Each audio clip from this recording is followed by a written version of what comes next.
Hello everyone and welcome back to another KSP Let's Play by yours truly, Dan the Physics Man. So today, after getting satellites successfully to both the moon and to Minmus, we're now going to send a satellite out there to the beyond. When I said that, wait, no, we don't want to do that. Stop it. Okay. To the beyond. When I say beyond, I mean out there.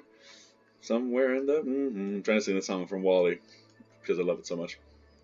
So let's see, where can we go? So this is our playing field from this universe's version of Pluto, this universe's version of Mercury hanging out there. So we're gonna see how far we can go. We got 1,400 meters per second, so we only need 3,000, around 3,000 to escape. So we're on path to do that. But we're gonna see how far can we go? Because this, but ELO is, by the way, their version of Pluto is the end goal of this video series. I would call that a stunning victory. I would call that winning the game because there actually is no winning the game. It's like it's one of these things like SimCity where it can just keep on going all day until you get bored, I guess. But that, I would say that anyone who makes it to ELO, I would say you've beaten Kerbal Space Program. Because making it out there, I do believe, takes the most energy. So, yeah, I think that's fair. Especially because it's all the way out there, it's on an inclined orbit, and you can debate whether or not it's actually a planet or not.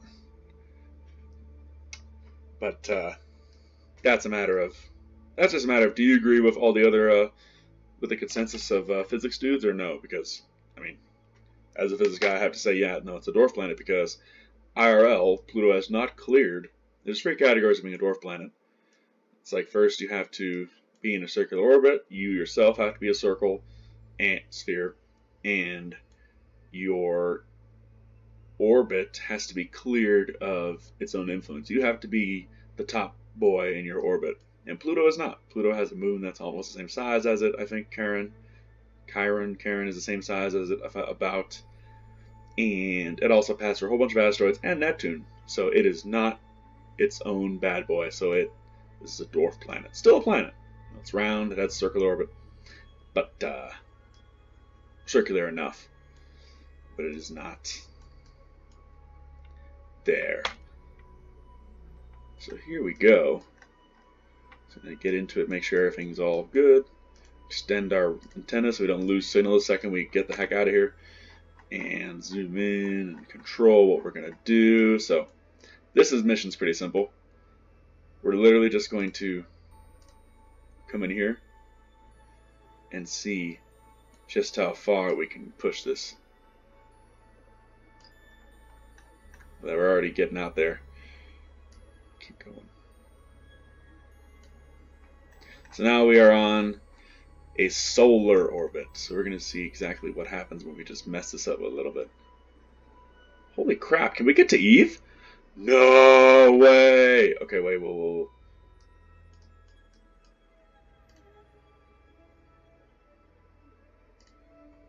No way.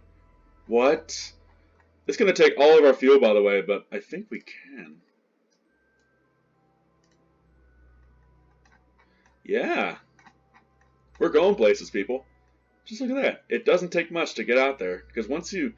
I think there's a saying, it's in the game somewhere, where once you make it to Kerbin orbit, you can base... That's halfway... Orbit to Kerbin is halfway to anywhere. I think it's a quote somewhere like something like that, because yeah, we're coming up on it. Sun perhaps is 10257. No, we're getting more. So we might actually be en route to Duna. Huh. No, we don't want to mess that up. We might actually... Oh, can we make it to Duna like this? We could! What? What? We could make it all the way to Duna already? Are you kidding me? Oh no, we can't. We're actually, that's too much. Well, we can still make it out there. That's pretty exciting. So we'll do that. Yeah, 1431. Yeah, we don't have enough meters per second to do that. I bet you if this is the only thing we launched, we could have. Wow. You saw it here, folks. We're already en route to basically 80% through the campaign, or starting those series of missions, because it's kind of cool. The orbit turns kind of red to be like, hey, you could get to Duna if you do this. So if we could burn for this much more time, this much more meters per second, we could make it to Duna. That's awesome. Holy crap. Holy crap. Okay.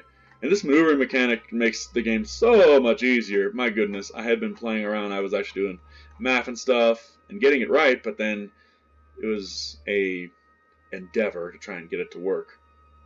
So, yeah, so as you can see, just this game, it's awesome. Oh my gosh, look at that. We're just going to come up in here, move our ship, follow the reticle, and as soon as we get to where we are, in, how long is it? In a minute, we will burn. I'm trying to get the heck out there.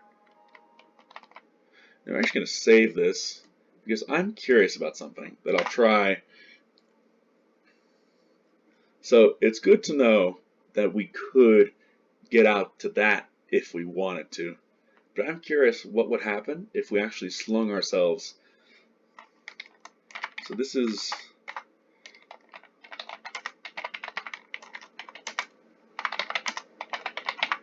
no gravity sling. So now we're going to try this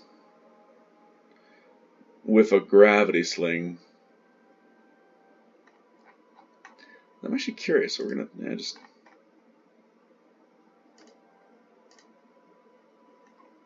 So we're going to purposefully try and get to the moon, and then we're going to use the moon to shoot us off.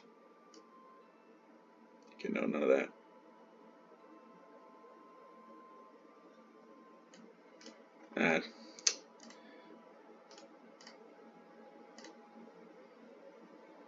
Yeah, so we'll make sure that we start this burn at periapsis to get the most efficient burn. Because periapsis is the most efficient place to extend your orbit, and apoapsis is the most efficient place to slow down your orbit. So we'll add a maneuver here for when we come back around. We're actually going to see something. Is this a thing? Slow, slow, slow, slow, slow, slow, slow, slow, slow. Okay. So that gets us escaping. But what if we wanted to do something else? And now we're going quite fast.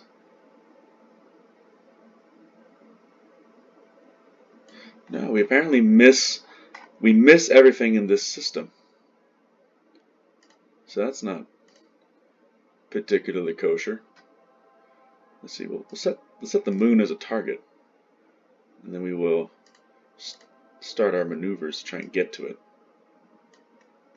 So that gets us somewhere.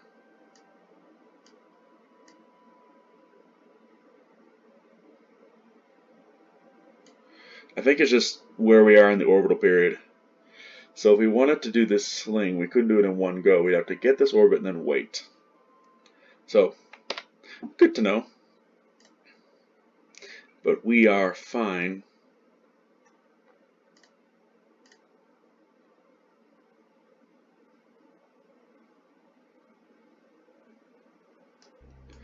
Yeah, so we're going to go ahead and revert back to our original plan, which is shoot this thing off and be super out there.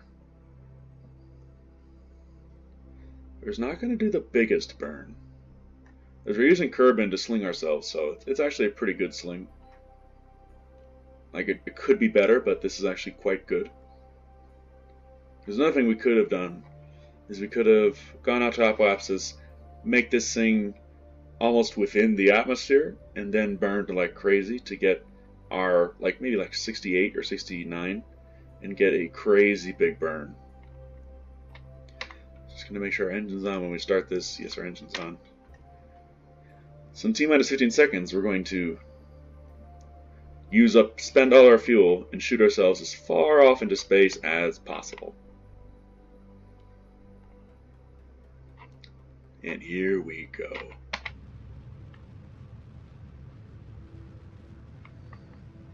As long as you stay on this, you're roughly following the trajectory that it would have you. So yeah, so now we're on an escape trajectory out from Kerbin. We're 100% out there. Like there's no going back after this. Just gonna make sure we stay on it, stay stable, and that's it. We would have needed another 240 meters per second to make it to Duna, which is awesome. Shows you just how close we are and how it's actually not. You know, I have a lot of people, friends of mine, say, "How the heck are you gonna get to Duna like that?" I was like, "No, no, no. Look, we're not that far off. We're really not. The only change we're gonna make is make sure that our, whoa, not that way, the other way. We're gonna make sure our antenna's extended. Yes, it is.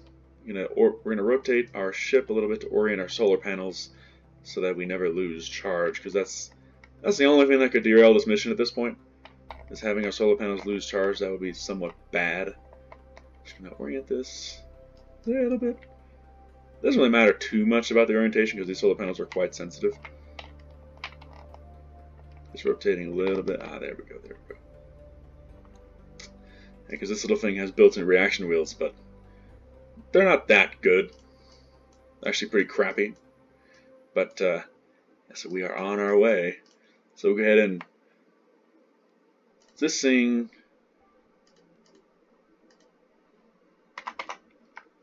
Just out of fuel, buddy. But it's still good to have. It's operational, so it can send science from solar orbit if need be. But yeah, here we go. It only takes a day to leave because we're going so fast. We've never gone this fast. I think we set milestones, didn't we? No, we didn't. Huh. That should be a record. That should be a record. Okay, game. Okay, not that way, not that way. Yeah, okay. Just because I like having it be direct, because I think, in a sense, this means all our solar panels except that one and that one. Okay, a good amount of them are getting constant power, so that's good.